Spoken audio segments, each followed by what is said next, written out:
Assalamualaikum warahmatullahi wabarakatuh.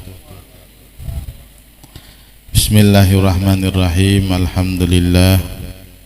Wassalatu wassalam ala Sayyidina Muhammad bin Abdillah wa ala alihi wa sahbihi wa man walah, amma ba'du. Subhanaka la ilma lana illa ma'allamtana innaka antal alimul hakim. Wala hawla wala quwata illa billahil aliyil azim. Rabbi syrah li sadri wa yassir li amri wahlul uqdatam min lisani yafqahu qawli bi rahmatika ya arhamar rahimin. Nawaitu ta'allum wa ta'liman nafa'a wal intifa' wa tadzakur wa tadhkir wal ifadah wa istifadah wal hasi ala tamasuk bi kitabillahi azza wa jal wa dalalah alal huda wa du'a ilal khair ibtigha mardatih wa sawabih wa ajrih wa qurbih minallah subhanahu wa ta'ala. Kembali kita panjatkan syukur kehadirat Allah subhanahu wa ta'ala yang dengan limpahan karunia, taufik, hidayah, inayah, pertolongan, kesehatan kepada kita hingga kembali kita bisa berhadir, bisa berjumpa, bisa bersilaturahmi di pondok pesantren Majelis Ta'lim Hidayatul Quran. Kemudian salawat serta salam tak pernah lupa tercurahkan kepada Nabi kita, Nabi besar Muhammad sallallahu alaihi wasallam, dan salawat serta salam tercurahkan kepada kerabat-kerabatnya, pengikutnya ila yaumil qiyamah. Yang kita cintai, kita muliakan, para habaib, para alim ulama, para guru-guru agama, para tokoh masyarakat, para hadirin wal hadirat rahimakumullah. Sampai kepada halaman 53, masalah sembahyang sunnah.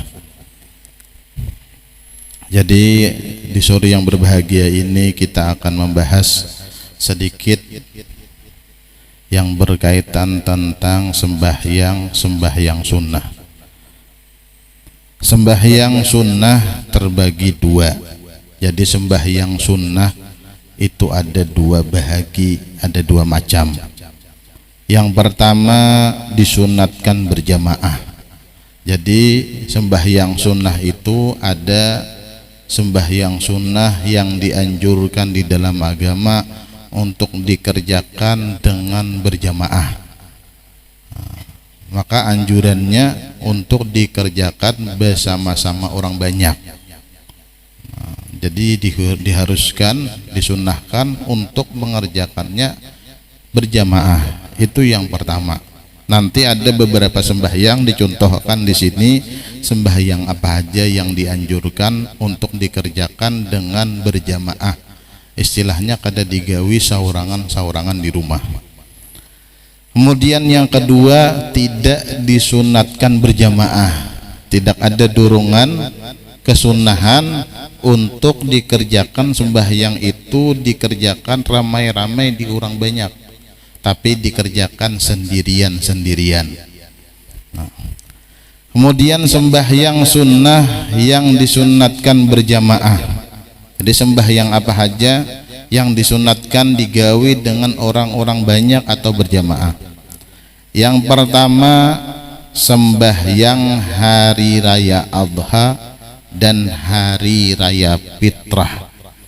Jadi sembahyang yang pertama yang disunnahkan berjamaah itu adalah sembahyang hari raya Fitrah lawan hari raya haji. Jadi ketika hari raya bagi laki-laki sunnah untuk mengerjakan sembahyang hari raya Adha, hari raya Fitrah dalam mengerjakannya bersama-sama orang banyak atau berjamaah. Kemudian disunnahkan di hari raya itu macam-macam. Yang pertama, sunnah mengerjakan sembahyang hari raya itu di dalam masjid. Kenapa? Karena masjid itu mulia. Karena kemuliaan masjid, yang abdal menggawi sembahyang hari raya itu di masjid. Amun masjid itu menampung jamaah untuk sembahyang hari raya. Dikarenakan biasanya kan wadah kita ini bila hari raya itu banyak orang-orang madam bulikan ke kampung. Nah maka bilanya muat haja masjid kau haja menampung kada sarana mencari lapangan, maka nang abdalnya menggawi di masjid. Terkecuali apabila masjid itu sempit, kemudian kada ada isi tiras untuk memperluas jamaah, maka di sana kita mencari tanah nang lapang supaya lebih banyak menampung jamaah. Amun masjidnya kada muat tapi ada tiras-tirasnya, maka selayaknya mengerjakannya di satu tempat atau satu masjid. Nah maka dianjurkan di sembahyang hari raya itu jangan berpisah-pisah. Nah meskipun misalnya di kampung kita banyak langgar, lamunnya kawa masjid masih menampung, kemudian tirasnya masih menampung, jangan berpisah-pisah. Istilahnya misalnya di musala sini sembahyang hari raya, langgar tengah sembahyang hari raya. Nah maka jangan dikerjakan seperti demikian. Anjurannya harus di masjid dan menkawa satu jamaah sebanyak-banyaknya. Kemudian sunnah juga di hari raya itu menghidupkan malam hari raya. Bahkan kita mendengari dahulu ketika Ustaz Jazuli membahas tentang keutamaan menghidupkan malam hari raya, yaitu bila menghidupkan 2 malam hari raya, maka Allah akan hidupkan hati kita. Di ketika hati manusia mati, hati kita dihidupkan oleh Allah Subhanahu wa taala. Jadi dihidupkan malam hari raya itu dengan apa? Dengan ibadah.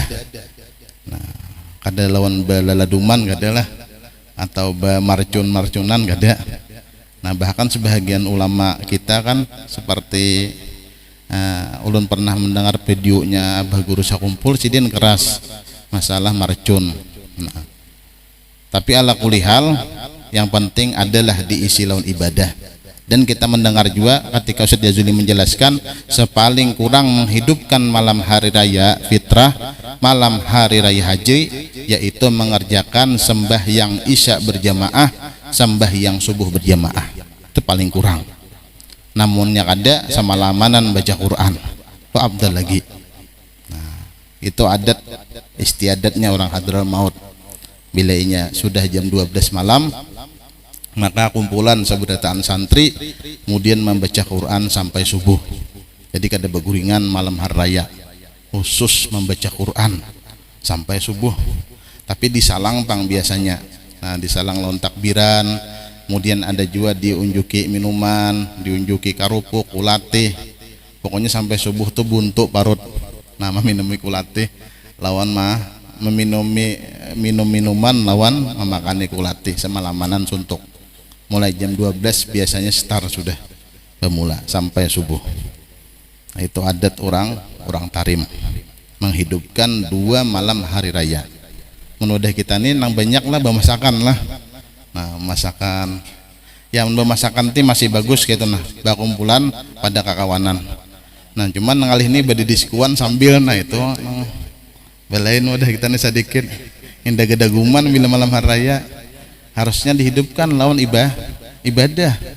Lamun gedaguman itu kada jadi ibadah kikira aja pang, kecuali sambil bertasbih subhanallah semua kikira kada pang so. Nah serta salajur mau. Nah, amunnya kawala pada kayak malam hari itu malam fadilah. Malam hari raya jangan diisi lawan maksiat. Kenapa? Karena malam itu malam yang Allah Ta'ala memandang kepada malam itu. Mun kita cakai beratnya lah, itu kita membuat kesalahan itu memang kita banyak salah. Tapi jangan cuma umpati malam-malam fadilah. Kenapa? Karena bila inya dilipat gandakan pahala, maka dosa dilipat ganda juga. Nah seperti kita umpama di Makkah ibadah dilipat ganda oleh Allah Ta'ala, lipat ganda nang luar biasa banyaknya. Tapi berbuat kesalahan sekali dilipat ganda oleh Tuhan.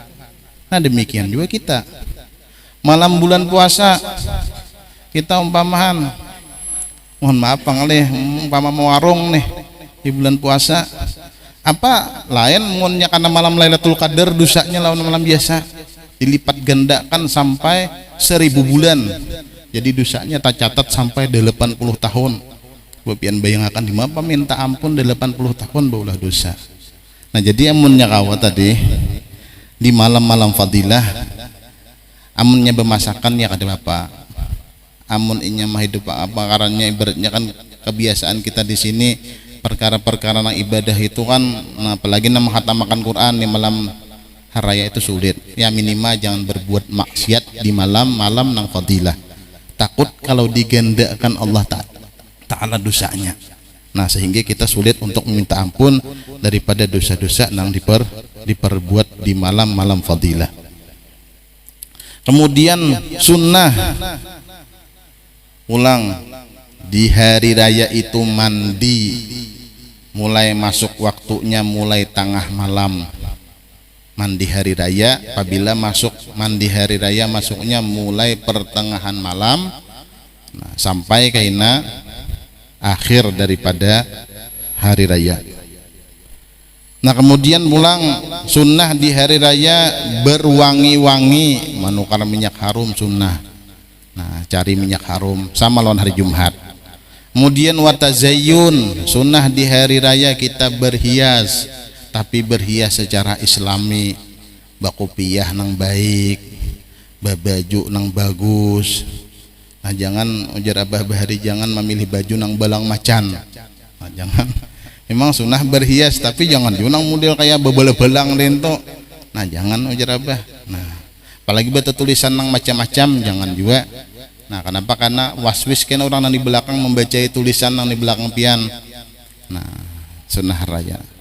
Kemudian sunnah raya itu misalnya basalindang, amunnya hendak babulang sunnah, babulangan berataan haraya kada apa-apa. Cuman karena bingung benar siapa yang jadi imam bacakan babulang berataan. Nah amunnya di Hadramaut orang di hari raya itulah berhias lengkap tuh bang, begamis, bajubah, basalindang, babulang, pokoknya selengkap-lengkapnya pakaian nang pakaian itu indah secara islami. Nah, jadi nang itu orang di sana. Nah maka dua deh kita ini bagus saja juga. Misalnya bajubah, babulang, bagamis, bagus saja. Itu hukumnya sunnah di hari raya, khususnya di hari raya dan di hari Jumat. Nah, mun nyata mahir insyaallah kada kikuh lagi, cuma mun hanyaran memakai bulang kira pon marah orang secangah-cangah dua apa juga. Ini pemulaan dasarnya namanya. Nah seorang juga diitihi berjalan beneran, kalau pinta cabur ke sungai bener orang menderau tertawaan. Nah, cuman tadi sunnahnya nang kayak itu tuh, nah berhias hias islami nang sempurna, seumpama bajubah, babulang, basalindang. Cuman wadah kita ini kan itu pakaian-pakaian nang orang kita anggap orang alim itu kan, sehingga ketika kita memakai maka kita asaan, padahal nang ngarannya sunnah, nang alim kah nang kada alim kah, amunnya sunnah dipakai tetap sunnah. Nah. Kemudian pulang sunnah ketika hari raya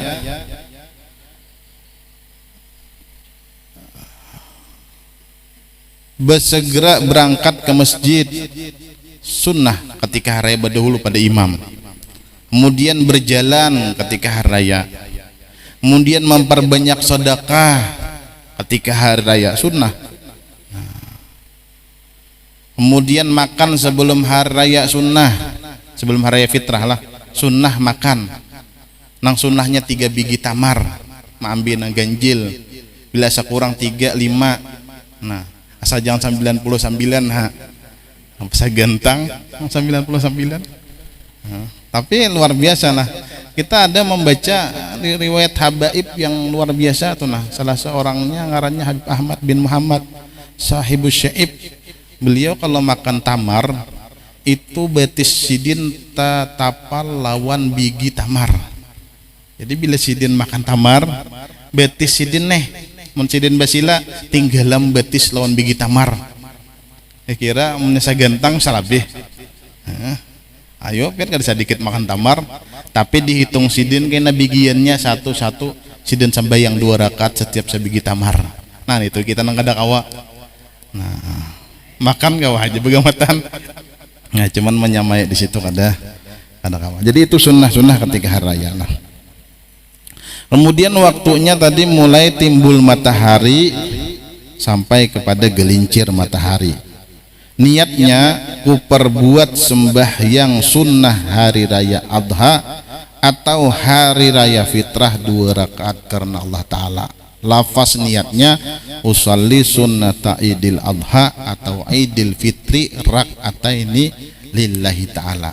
Perbedaan sunnah di sembahyang hari raya dan sembahyang sunnah biasa itu takbirnya bertambah lawan niatnya. Nah, pada rakaat pertama disunatkan bertakbir 7 kali lain daripada takbiratul ihram. Nah, setelah kita takbiratul ihram saja aku sembahyang sunnah hari raya Idul Fitri atau sunnah hari raya fitrah 2 rakaat mengikut imam karena Allah Ta'ala, kita membaca Allahu Akbar kabira, kemudian hanya bertakbir kena Allahu Akbar 7 kali. Nah, tapi bilanya kita terlambat sudah, umpama imam sudah membaca ayat, kita datang tadudi, imam sudah bismillahirrahmanirrahim, kita hanya di jambatan misalnya. Nah, kemudian sampai Allahu Akbar, jangan kada sunnah lagi bertakbir 7 kali. Kalau kau kan Allahu Akbar di belakang. Nah, menuntungakan yang 7. Kada sunnah lagi bertakbir bila sudah ketinggalan takbir beserta imam tentang masalah takbir sunnah hari raya. Nah, rakaat kedua 5 kali lain dari takbir qiyam. Rakaat kedua pulang takbirnya 5 kali dan disunatkan membaca subhanallah walhamdulillah wala ilaha illallah wallahu akbar antara tiap-tiap takbir diisi lawan al-baqiyatus shalihat, yaitu ucapan subhanallah walhamdulillah wala ilaha illallah wallahu akbar. Nah, itu tata cara singkat tentang masalah sembahyang hari raya. Jadi sembahyang hari raya ini caranya seperti sembahyang sunnah biasa, cuman perbedaannya yaitu dikerjakan berjamaah, niatnya sembahyang hari raya lawan takbir di rakaat pertama 7 kali, di rakaat kedua 5 kali bertakbir. Mudah-mudahan apa yang kita dengarkan memberi manfaat, mudah-mudahan ilmu kita diberkahi oleh Allah Subhanahu wa Ta'ala. Mudah-mudahan kita diberikan anugerah oleh Allah bisa mengamalkan ilmu yang kita tuntut, dan mudah-mudahan kita dijauhkan dari penyakit dan wabah bencana, dan mudah-mudahan kita dipanjangkan umur, dimurahkan rezeki dalam keadaan sehat walafiat dan untuk bertaat kepada Allah, dan mudah-mudahan kita diberikan keturunan yang saleh dan salihat selalu membantu agama Nabi kita Nabi besar Muhammad sallallahu alaihi wasallam. Wallahu ta'ala alam.